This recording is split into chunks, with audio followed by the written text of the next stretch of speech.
This movie is based on true story, and it starts off with an emotional monologue delivered by Eric Lamarck, a professional hockey player. He talks about how bad he is addicted to drugs and how the only way to stop is to die. February 6, 2004. Eric is currently staying at a winter cabin, and has just gotten out of bed to start his day. While he's getting ready for the day, the radio sound in the background mentions that there would be a big storm coming up late this afternoon, but Eric is unaware of it. Eric then recalls his past accident, and recently got himself arrested for DWI. Here we learn that Eric is recovering from his drug addiction, and he must shows up in court in 7 days. As a result, he now lives in the shadow of his mother's disappointment because of it. Eric can't control himself yet that he decides to take a little bit of the illicit substance. Since the day keeps going, he quickly gets ready to go snowboarding.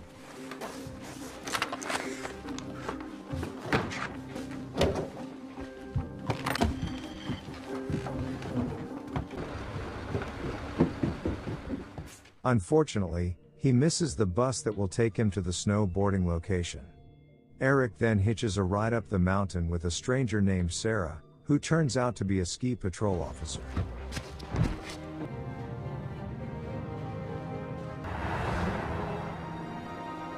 They then arrive at the location, which will be Eric's snowboarding spot and Sarah's workplace.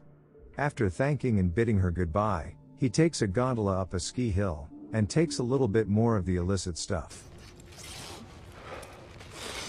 Eric then begins with snowboarding down the slope.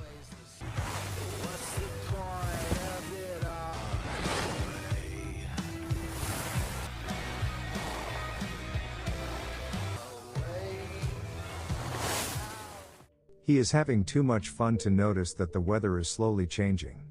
Afterwards, Eric makes a phone call to his mother to inform her that he's on a journey to recovery.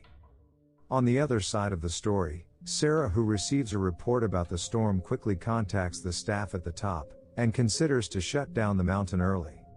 Back to Eric, he's continuing to snowboard some more even though the visibility is getting bad up there.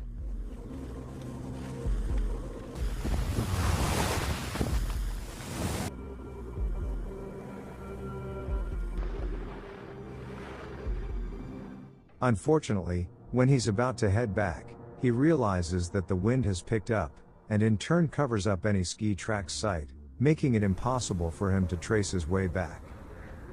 There also isn't any cell service around when he checks his phone, which makes him frustrated. Eric now realizes that he's lost, and keeps walking, until he finds shelter by a tree. It is clear that the temperature is dropping sharply, and he desperately tries to light a match to start a fire, but fails miserably. During this time, Eric reminisces a childhood memory of his dad teaching his younger self how to play hockey, and telling him to never give up despite all odds. This motivates him to get moving, and tries to find his way back by snowboarding down another hill he comes across.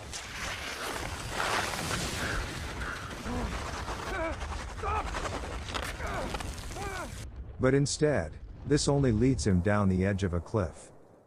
Despite not knowing where to go, Eric keeps on walking.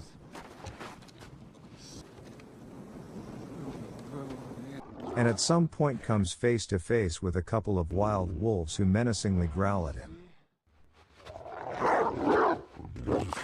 This prompts him to raise his snowboard and scream to scare the wolves, which works in scaring them off.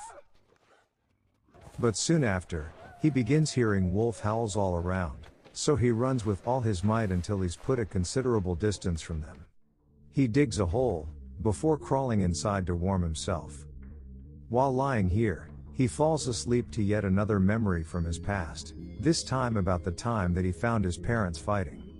His mother insisting that Eric deserves to have a normal childhood, and doesn't have to constantly train become a hockey player all the time, while his alcoholic father simply justifies his actions, by claiming that he doesn't want Eric to become a failure like he is. When Eric wakes up the next morning, he tries to map out the possible direction back to the resort, by making estimations about the direction of the path he took last night. However, it doesn't take long for this process to frustrate him, and finally gets him to accept the fact that he isn't sure about anything, and that he is completely lost. With no other option, he decides to snowboard his way down another hill.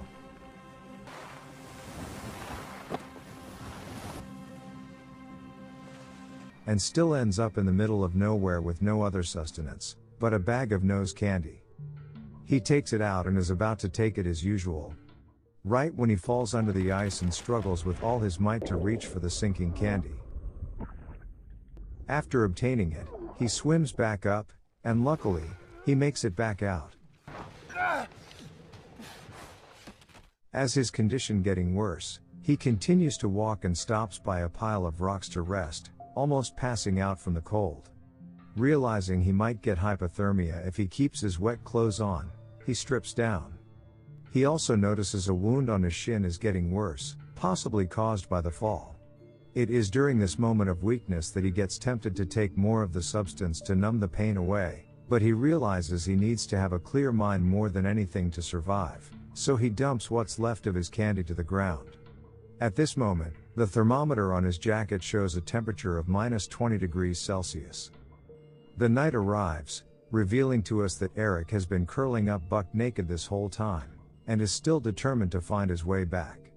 He begins picking up his clothes, right when he finds a set of lights coming from the resort in the distance. Eric is obviously delighted to see this.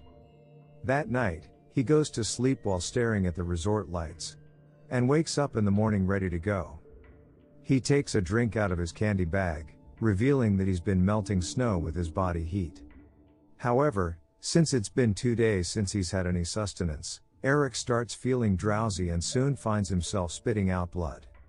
He falls to the ground, and spends the rest of the day lying there until the next day. Day 4 since he got lost, he wakes up, and here he discovers that his sock has frozen over his wound. Eric attempts to rip it away, but as we've come to expect, he ends up ripping a bit of flesh too in the process. Despite the pain, he continues walking, and resumes his journey to the building he saw the previous night. But to his surprise, the building is not there, meaning that he's been hallucinating about it. He becomes frustrated upon realizing this. What do you want from me? When nighttime arrives, he finds shelter by a tree. Hoping that he might find cell service, Eric takes out his phone, but it has run out of juice completely. Meanwhile, his oblivious mother decides to call him, and leaves a tearful message wherein she voices how she wants to be there for him throughout his journey to recovery. During this, she reminisces a happy memory where she lovingly embraces little Eric. Day 5. When Eric takes another look at his wound once more, it appears to have gotten worse. Once again, he rips away more of the sock that clings to his skin, and decides to eat his own frozen flesh that got ripped off. While this happens, he recalls another memory from his past, where he ends up living in her mother's basement, because he's lost his job as a hockey player, and has probably wasted away all of his money on drugs. After thrashing the furniture out of frustration, his mother steps in and tells him she wants to help him, but he must let her in. Back in the present, Eric takes out a device that emits a radio signal, hoping somebody would find him. That next day marks the 6th day since Eric got lost, and his concerned mother makes a phone call to a friend of Eric's asking where Eric could possibly be, because he missed an important court date for the DWI. The mother then learns the address of Eric's winter cabin, and decides to head there herself. On the other side of the story, Eric finds himself in the middle of a blizzard, hopelessly trying to get any sort of radio signal, but fails too. With no other option, he resumes walking. On the 7th day, the mother arrives at Eric's winter cabin, and seems distressed to find all of the food has frozen over, meaning Eric hasn't turned the heater on in a while. This prompts her to head straight to the ski patrol station, and reports to Sarah that she thinks her son is missing. Once the mother shows her a picture of Eric, Sarah recognizes him instantly, and summons a search and rescue team. She climbs into a helicopter, and begins to search around for Eric. White male, 6 feet 3 inches tall. Meanwhile, somewhere in the vast mountains, Eric keeps on walking with the last of his strength, and still hopes to find a radio signal. And then all of the sudden, he begins hearing the sound of the helicopter propeller, and starts screaming for help, hoping they'll find him.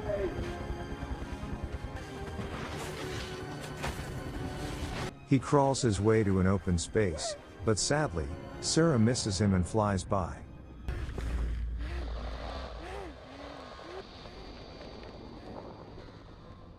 The helicopter search returns empty-handed, and Eric is left lying down feeling more hopeless than ever.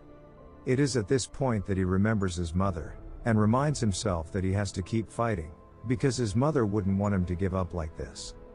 Back at the station, Eric's mother has decided to spend the night there, accompanied by Sarah, who sadly informs her that they have to call off the rescue in the evening, because it gets dangerous out there. This saddens the mother, and they share a heartwarming moment that gets Sarah even more determined to find her son. On the 8th day, Eric eats some more of his frozen flesh, and once again searches for a radio signal. At the patrol station, the helicopter pilot tells Sarah that there's no use exerting a search and rescue team, because this is the worst winter they've had in a while, and no one can survive out there in more than 4 days. Hearing this gets Sarah to grimly accept the fact that Eric may be dead by the time they find him after all. Back to Eric, this time he can faintly hear the search and rescue team conversing on the radio, albeit faintly. This forces him to trudge further to the top of the mountain, with little to no battery left on the radio.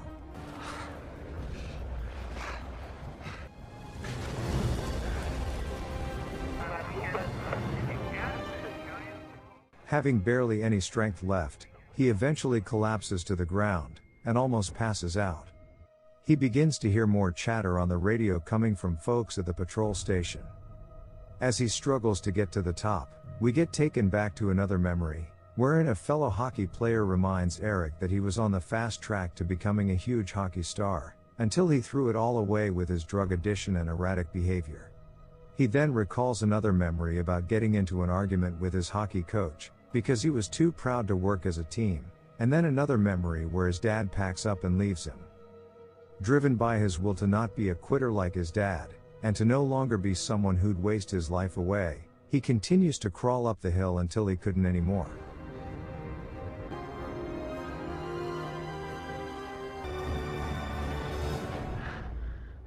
He simply lays down, and leaves a message to his mother on the radio with 2% of battery left, even though he has absolutely no clue if anyone is even listening.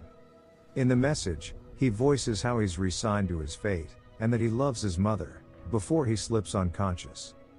Back at the station, a patrol officer informs Sarah that they just briefly picked up a signal upcoming from one of the mountains, so without further ado, Sarah climbs into a helicopter. Point 60 west.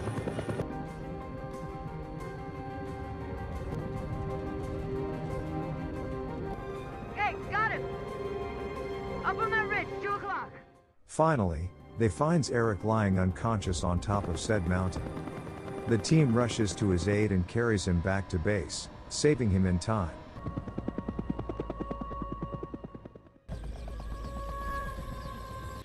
Once they return, the mother runs up to the helicopter and embraces his son, grateful that he is still alive. The film ends with showing us Eric in present time, giving a motivational pep talk to children. He's got his legs amputated from the frostbite, but despite it all, we can clearly see that he's now in a better place and living his best